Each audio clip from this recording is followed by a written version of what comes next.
Hey guys, what is up? This is Cody, or xCodeh. How's it going today? On today's video, I have a story to tell you that I've never told before. This is one of those ones that I was a little too paranoid to talk about when it actually happened. This was back in the flippin' Kush days, the entrepreneurial sacred skunk. And at the time, I knew this kid that was in college, and he'd drive down to my town and front me a whole bunch of that grass, a whole bunch of it. And it was a re-up day. You always had a smile on your face in re-up day. You got your money right, you got some left over, and as soon as you re-up, you got more things lined up. It's usually a really good day. So I'm hanging out at my buddy's house. We're patiently waiting, eagerly awaiting. The plug says he's 20 or 30 minutes out, and it's super dank. Not just dank, super dank. This was way better than the stuff he had last time, way better than the stuff he had a month ago.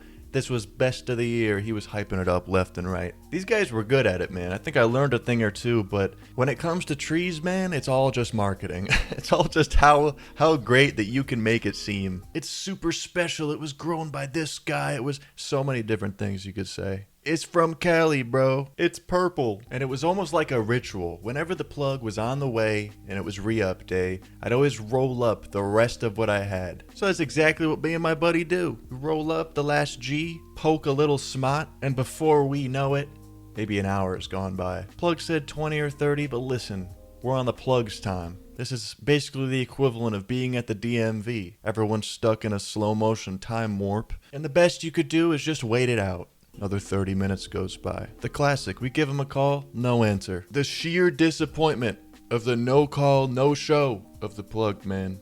Devastation. And the worst part about waiting on the plug as a plug is everybody's expecting you to be the plug. You had things lined up, people calling you left and right, texting you where you at, and you're like, oh, just hold on, 20 or 30, man, I almost got it. And they're like, oh, I'm going with this guy. Oh, you're too late. The best is when you finally get it and you hit up everybody and they're like, oh, sorry, I already got some, man.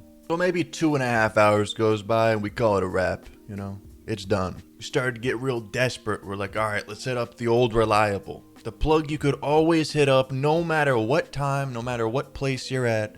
Well, I guess you had to go to him, so it didn't really matter where you're at. But no matter what was going on, he'd be there to rip you off. It was definitely the person you didn't want to call, but he's always there for you. And this was also pretty close to where my buddy lives, so it all worked out. If you guys have seen the video where I walked through a blizzard for a G, this was the same trip, just thankfully there's not 3 feet of snow in an active blizzard this time. Still a very sketchy spot to be at night, though. This is where the kids chased me out of the woods, Children of the Corn style. Fucking 20 kids whistling and coming out of the woods at different angles. Listen, different story though. It's a different story when you're walking with somebody. So we make our way up to the second plug's house. And of course we have to stand outside of his house while his mom yells, what the fuck are these kids doing outside of my house? His dog's barking at us. And I'm talking 15-20 minutes of that.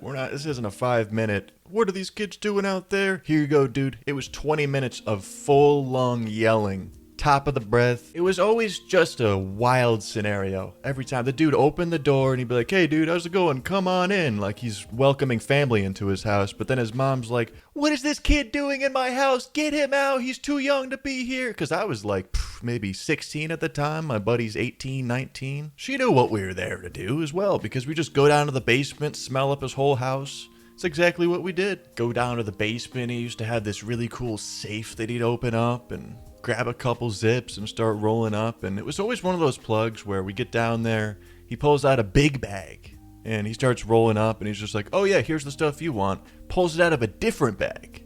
You know, it looks completely different than what he has in front of him. He was the classic give you the mids and keep the head stash to himself. And I swear he had one of those scales that he messed up on purpose. And you'd scale it out, you'd peek, you know, you'd almost hide it from you, dude. You'd like keep it real secret to the side. You'd peek at it, and it would look fine, but then you'd go home and it'd be 0.3 under. This dude had a rigged scale from DHgate or something. So I'm pretty sure we bought an eighth, probably paid 50 or 60. And I think this guy's tactic was he would rip you off, but then get you so baked that you don't even realize it, because that's what happened. I'm walking out of this dude's house with a smile on my face, and of course, as I'm walking out the door, hey dude, you got a cigarette?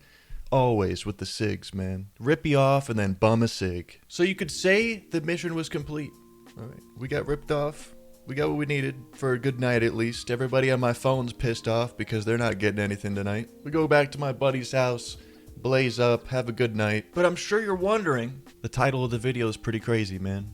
Where's the craziness? And here it is. The next day rolls around, I get to school, and there's commotion going on. There's breaking news. There's something that happened. I go over to my signature across the street spot to smoke a cig before first period, and everybody's like crowded around each other, just talking like, oh my God, did you hear? Did you hear? I never really took drama seriously in my school because if somebody broke a nail, then their whole hand got wood chipped or something. Like, the stories would be passed it around, and by the time it got to you, man, people just loved making shit up in my school, man, I swear.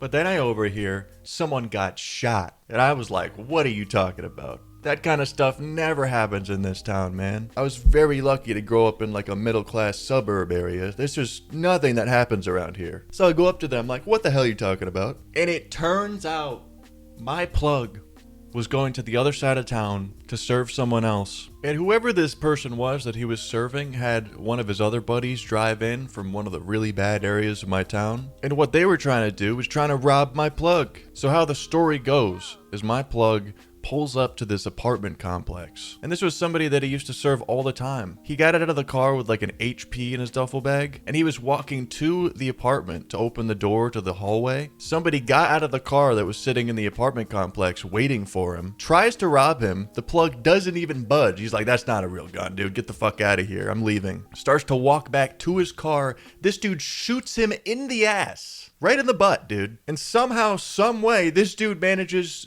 to keep the trees, get back in the car, and drive himself to the hospital. Bullet in his ass and everything. Now, I thought, in one of my previous stories when I broke my arm, that I was trick-or-treating with a broken arm. I thought I was a little badass. This dude got shot in the ass, HP in the car, drove himself to the hospital, survived. I ended up hearing from him a couple days later. I called him. I'm like, hey, dude, like I heard something crazy happened. Are you okay? And he's like, yeah, I'm never coming back to that town again, man. Lose my number. Lost the plug that day. Right then and there, lost the plug. He was too afraid to come back, thinking that stuff happened here all the time. I tried to explain to him on the phone, you're the first one, buddy.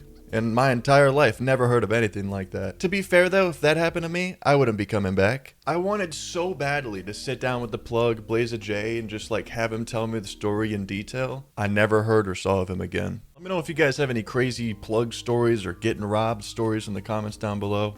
I feel like everybody, it's like getting lured in RuneScape into the wilderness. It happens once, alright? You gotta get ripped off once to really learn the lesson the hard way. It's happened to me a handful of times. Not very fun. I hope you guys enjoyed this story. Leave a like if you did. Check me out on Patreon. Over 250 videos, lots of them 20 to 30 minutes long. Blazing, answering questions, question and answer videos, looking at bud pics submitted from Patreon members, weekly smoke sessions on my Discord, a whole lot of content.